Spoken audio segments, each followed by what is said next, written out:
Catus Maximus here. This is just a quick review of this IIT. These are EVA foam discs.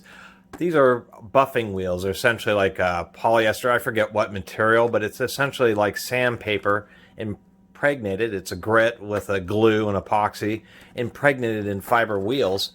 And they're known as buffing wheels. And there's just a huge variety of these, especially off of like MSC.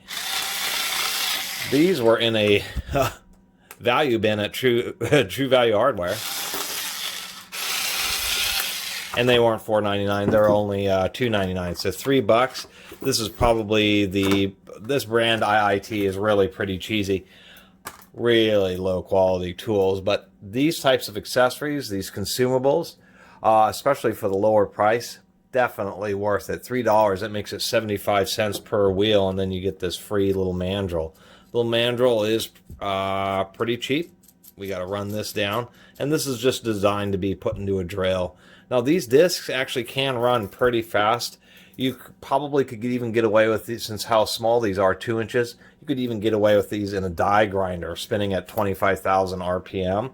Although in my experience, they do tend to want to spin just a bit slower than, say, die grinder speeds.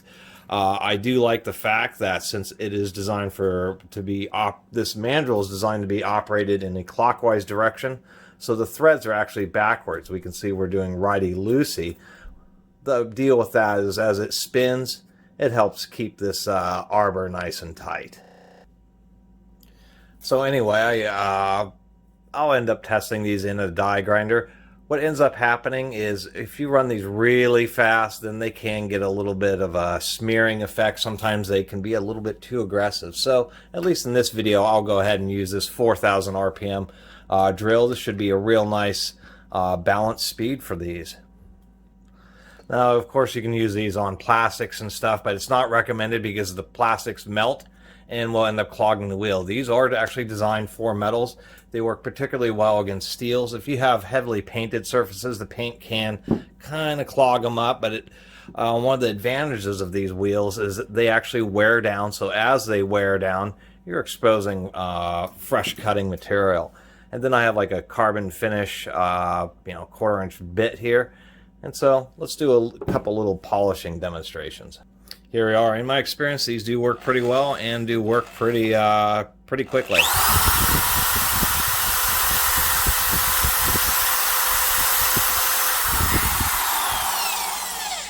You do want to wear safety glasses, of course, when using these.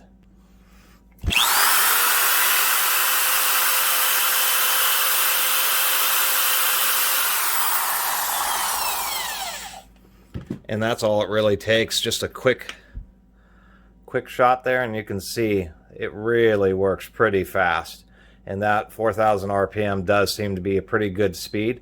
Another warning, the materials will get hot. This thing is already pretty darn warm just from that little bit of polishing. I'm trying to get just the right angle, but really, they do work pretty magically for various polishing duties.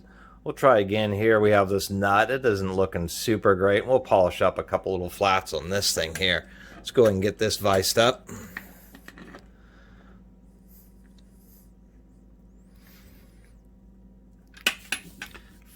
Figure out what angle I want to work on this. I think I'll do it just like this and then hit these 3 sides here.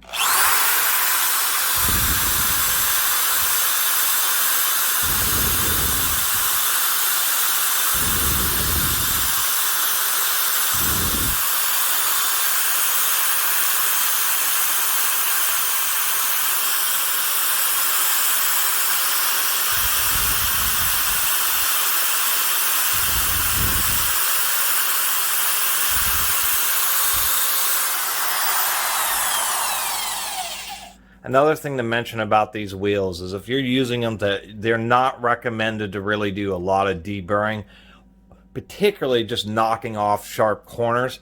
Because as soon as you get that corner into one of these wheels, you'll get a cloud of dust because it will end until the corner gets dulled for the first few seconds. It'll just cut into the wheel, and you'll just watch the diameter of the wheel just go, and you realize, wow, all I did was put the wheel against a knife blade and grind it down to nothing. So you do want to be careful of that. Anyway, let's take a look at this. Had to brush it off there, and you can see I only did it for a few seconds. I could have done it a little bit more, but look at that. What it does is it takes that old steel nut, and even this washer head, it was just nice and easy to get down in those corners, and makes it look just like new. See, there's the side that I didn't touch, and voila, that looks like just a nice, beautiful fastener. And so that's what's great about certain super cheap products. These specific wheels, if you can get them for that super cheap price, are worth it. There are much more premium grade wheels, of course, in all sorts of sizes, including 2-inch, and they will be more expensive. They will last longer.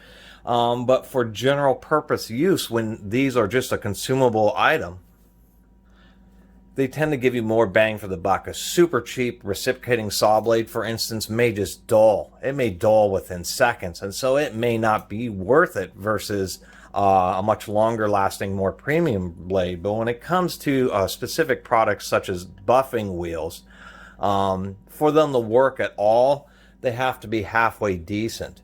And now we can see that there isn't a ton of compound because darker ones actually have more compound in them. But nonetheless, for a consumable that you're just going to burn up, and you will use these, you'll use them right till they come, till they start hitting the washer and the arbor. It'll just grind down to nothing. These things are pretty cool, and they're just probably one of the easiest ways to actually polish something and get a nice shine, particularly on steels. And they work better in many instances than wire brushes. Although you would use, if you had a painted surface that you wanted to polish, you'd use a wire brush just simply to knock off the bulk of the paint. And then you'd use this wheel to polish it up. But then you don't have to worry about steel wires being thrown. This just has dust.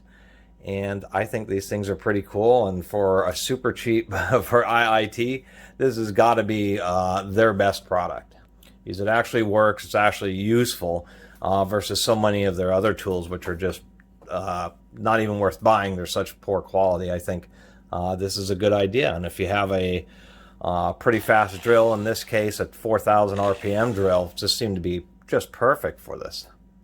But that's going to be probably the biggest drawback for these for a lot of people, is just the fact that in a 2,500 RPM drill, these will still work, but it'll be a bit slower going. You do want to have some speed with these, just not, 30,000 RPM, which unfortunately a lot of 1/4-inch die grinders spin super duper fast. But once again here with the 4,000 RPM drill, just an absolute, just perfect. There's so many situations where you can just get in there and get a little bit of polishing and just have everything look nice and pretty. Anyway, I really appreciate everybody who's been watching and subscribing. And if you haven't subscribed, please do. Until next time, Catus Maximus out.